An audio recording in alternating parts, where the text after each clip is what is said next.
Hi everyone, hope you're doing well.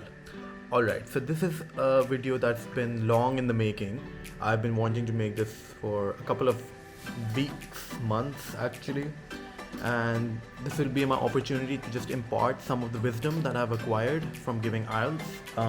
So here we go. So for those of you who might be unfamiliar, Ielts is basically an international English language testing system. Each year, thousands of people from across the world get registered and take the exam in pursuit of foreign study or immigration. It is marked on a band score, where you are graded on reading, writing, listening, and speaking out of 9 points each. And then there is an overall score that is averaged from all of these different bands. Generally, 7 plus is considered to be a good score. Sounds simple, but not quite. I personally have given the IELTS twice. The first time I gave it was in 2018, and then unfortunately my score expired because sadly the validity is only 2 years. And the second time around I did nail it yet again, and this is my score.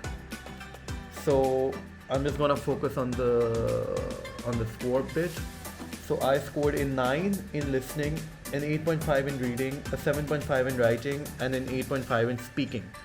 Overall, my band score was 8.5 out of 9, which gives me a CEFR level C2, which is perhaps the highest one possible. So before I give you any tips, I just want to tell you that what I gave was the IELTS general training. Now note, IELTS is of two types: general and academic. IELTS general is for immigration, whereas IELTS academic is for foreign study. However, there is an overlap between the two because the speaking and listening are the same across both the types. So moving on, my tip number 1 would be book your session today. I don't care what the deadline is. Maybe book it from 2 months from now, 3 months from now. You can assess your own English capability appropriately, but do book it. If you don't book it, you will never practice, you will never learn, you will never drive towards studying for it. So step number 1, get registered. Step number 2, and this is very important, do not underestimate the exam. Yes, some portions seem pretty easy, especially listening, but do not underestimate the exam or the exam is going to underestimate you. Each of the portions of the exam need to be thoroughly practiced, because if you do not, then the exam does get tough in a certain few spots. And that is what distinguishes you from getting a high band score versus a low band score. Alright, now I'm going to be diving into each of the 4 sections that appear on the exam. Number 1, listening. So here are just a few thoughts about the listening part of the exam. The only relief in listening is that the questions appear in order of the audio being played. So it's not like you will be asked to fill in question number 5's response before question number 1.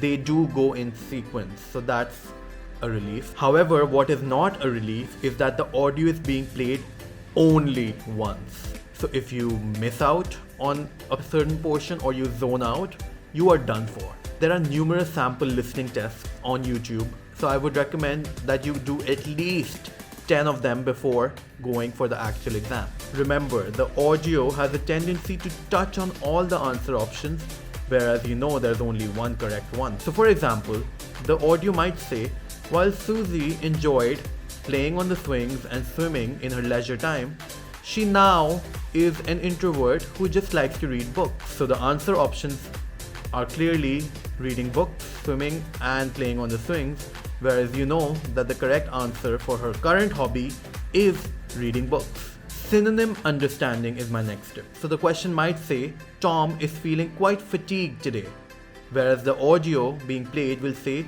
Tom was feeling pretty restless today. Means the same thing, but you need to be able to identify the synonyms in the audio. Your answer responses spellings must be perfect. Also, be very careful in reading the instructions of the questions. If the question says no more than 2 words, then that strictly means no more than 2 words. My personal best tip is that in listening, they usually give you certain time before a section begins, this audio, to hover over the answer options. This is your time to make sense of what the question might be asking for. So make sure you make effective use of this time by exploring the answer options and anticipating what the answer could have been. This will make it easier for you to listen to what the audio is and gauge what the answer might be. Also, listening can get really difficult, and the map questions like this is what appears, which is why I would urge you to practice. Moving on, reading.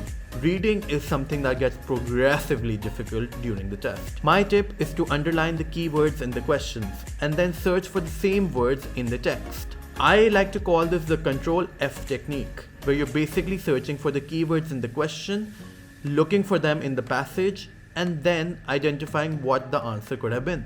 To be honest, this is not an inference test.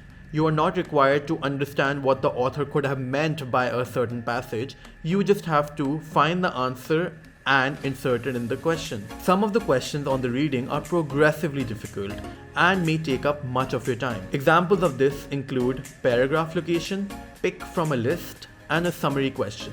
They take up the most time. So I would urge you to save these questions for the end when you're possibly running out of time, and do the easy ones before. Then you have something called true, false, and not given.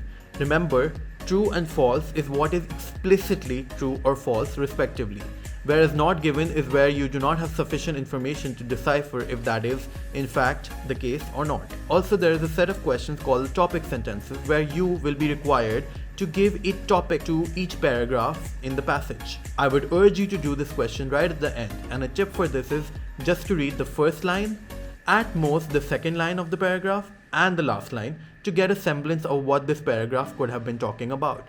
You need not read the entire passage. Writing. Now this is part of the exam that is usually graded in a very tough manner. There are two tasks. One is writing a letter and number two is writing a formal essay. Just note that your writing must have a logical sequence and be clear. You must also address all parts of the question thoroughly. This is your chance to depict your wide range of vocabulary, but remember, do not overdo it. So in task 1, you would be required to write a letter. Note, this letter could be formal or informal. So a formal letter could be that you are writing to the municipality to make certain changes in the city, whereas an informal letter could be a letter to a friend where you want to catch up after your summer break. Note, the tone in both of these letters would be starkly different because one would be formal whereas the other would be pretty informal. And in task 2, you will be required to write an essay. So the essay is basically your take on a certain issue. Remember to divide your essay into an introductory paragraph followed by body paragraph 1, 2, 3, and finally a conclusion. Now note, sometimes you would be required to provide your own opinion. So depending upon whether or not you get such a question, you might be required to dedicate one paragraph to simply providing your opinion on the issue.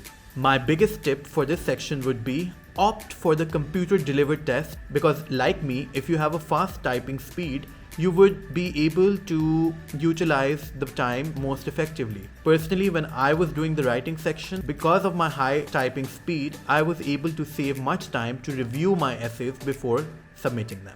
Also, make sure that you divide your time accordingly. Give 20 minutes to task 1, whereas 40 minutes to task 2. Note, task 2 is worth twice as much as task 1, so your attention should be on your task 2 essay.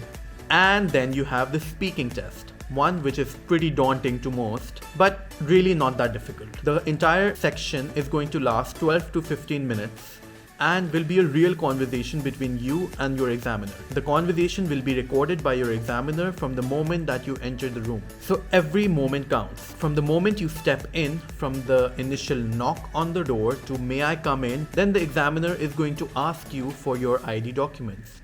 And little gestures such as here you go or here you are would make a difference. So little gestures of communication at the start of the test might also help to create a sense of amiability with your examiner. Also remember, accents do not matter. So just try to be natural and comfortable in whatever you speak. There is no point in showing off an accent that you do not have because that will not only dissuade you from your exam goal, but will derail you from actually performing well on this part of the exam.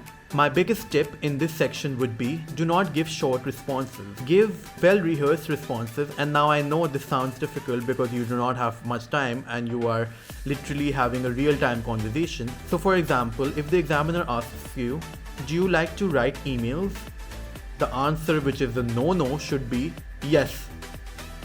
Full stop. Do not give brief responses. This is your opportunity to showcase your plethora of vocabulary. So, as I said, do not overdo it, but do give a well-rehearsed response. So if I am asked the question, do you like to write emails? My answer would be yes. I probably compose around 10 to 15 emails every day. So I would definitely say yes. I enjoy the aspect of writing emails to people. I think while writing emails, I am able to convey my complete thoughts and give the recipient some time to respond in a more effective manner as per their own time. So you see the difference between a brief, curt response versus a well-rehearsed, detailed response. So you need to be comfortable and natural in your response. Alright, so now let's get to the nitty-gritty about speaking. The initial part 1 is just going to be basically a conversation between you and the examiner. So a question might arise, what is your name? Can I see your ID? Where are you from? Let's talk about your home. Is it a house or an apartment? Do you enjoy living there? And then there is part 2. In part 2, your examiner will give you a cue card.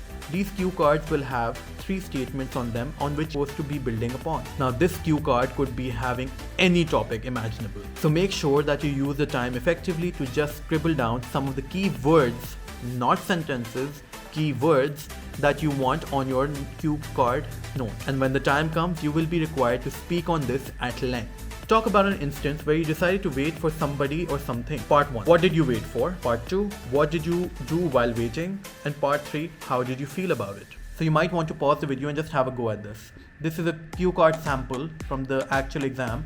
Furthermore, pick a topic in which you can talk at length about the subject matter, because you do not want to end up in a dead end where you do not have anything to further add. And then you have part 3 in which the examiner is simply going to be building upon what they have already spoken to you about in part 2. So the conversation will just continue on and on until the examiner is satisfied, and then you will be told to leave the premise. So yeah, the biggest tip for speaking would be relax, be comfortable, be casual, not too casual, and do give well-rehearsed responses, because at the end of the day, it is an exam and you are being graded. And that's basically my 2 cents on this exam, the one that I have scored this on.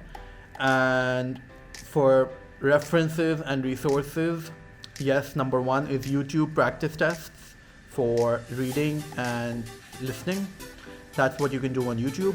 Number 2, Udemy's Kino Campbell's course. Just go on Udemy and search for this course and you will see that he keeps on updating it. This is the course that I had taken and I had done it completely from end to end. And it did definitely give me so many tips that I'm so grateful to this instructor for. So definitely do try that out as well. And lastly, make sure that you do the practice test either on paper or on the computer delivered test, because you do need to be able to navigate through the system interface if you do choose to do the computer delivered test. Anyway, long story short, that is what the exam entails. And if you want more help, you can reach out to me. My details are in the description below. I do also give tutorials to many students. So if you're interested, do reach out to me and I can definitely help you improve your essays and give you tips and tricks that will make sure that you crack the exam and get the ideal score that you deserve. And with that, signing off, take care, Allah Hafiz.